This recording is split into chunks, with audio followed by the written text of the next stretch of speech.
बोला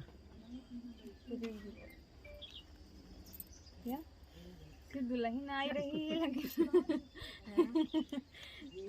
दुल्हन को पहचानत भाई की आई दुल्हन लेकिन अपने मुंह खोल दी चालू है। तो नमस्कार दोस्तों, मैं वैष्णवी, मैं पूनम, हम पूजा। सबका भैया स्वागत है, वंदन है, अभिनंदन है। बहुत प्यारा कजरी गीत लाई है, दबाई जाती हैं एक ठोरे हाथे से, मतलब हटिया कहीं चाहत है ना। और कजरी गीत हमारा कैसे लाग कमेंट करे चाहिए, फुल वाच के साथ सपोर्ट करिए। कहना है कि गोरिया तोरी सूरत नागिनवा मिलबू कौने महीनवा।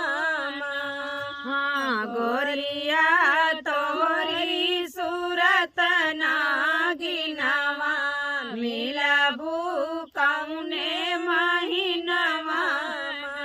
तब तो कही हम बागम मिलबे, तब तो कही हम बागम मिलबे। मिली गयु माली फुलवरियाना, गोरिया तोहरी सूरत नागिनवा मिलबू कौने महीनवा। गोरिया तोहरी सूरत नागिनवा मिलबू कौने महीनवा।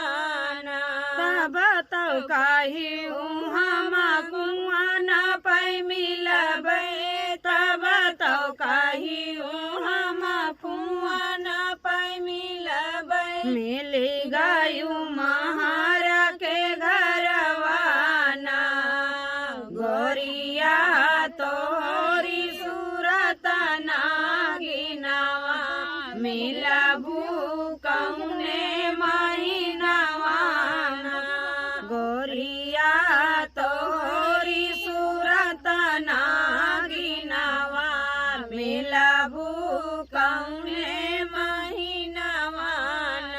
तब तो कही हम महलम मिलबे, तब तो कही हम महलम मिलबे। मिल गयु राजा के घरवाना, गोरिया तोहरी सूरत नागिनवा मिलबू कौने महीनवा।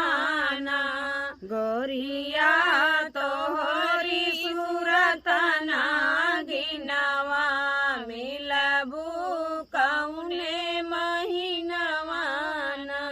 भैया गीत कैसन लगा आप सब कमेंट कर जाइए, फुल वाच के साथ सपोर्ट करिए। और अगर वीडियो अच्छी लाग हुए तो वीडियो को लाइक शेयर जरूर करिए।